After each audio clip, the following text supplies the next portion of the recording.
உயர்ந்த உள்ளத்தில பார்த்தீங்கன்னா, இந்த சாங் ரொம்ப நல்லாயிருக்கும். அதாவது காலை பொழுது. கமலஹாசன் வந்து காலையில அவரோட மாடியிலேருந்து எழுந்து உலாத்திட்டு இருக்கும்போது, அவர் உள்ள படுத்துட்டு இருக்கும்போது இந்த சாங் கேட்கும். அம்பிகா பாடியிருப்பாங்க. சுசீலா அம்மா அவ்வளோ அழகா அந்த விடியற் காலை வேளைய இந்த பாடல கேட்டாலே அந்த புத்துணர்ச்சி வரும்.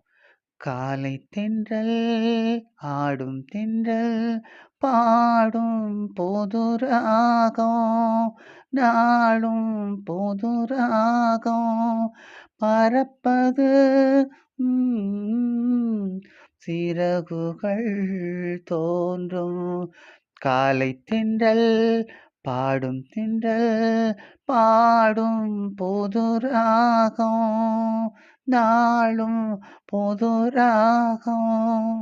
இந்த சாங்கு அம்பிகா பாடிட்டு இருக்கும்போது கமலஹாசன் எழுந்து, "என்னடா இது இவ்வளோ மங்களகரமான ஒரு குரல் கேட்குதேன்னு" வந்து பார்த்தேன். ஏன்னா சினிமாவிலேயே ரொம்ப அழகா இருக்கும். சுசீலா அம்மாவோட குரல்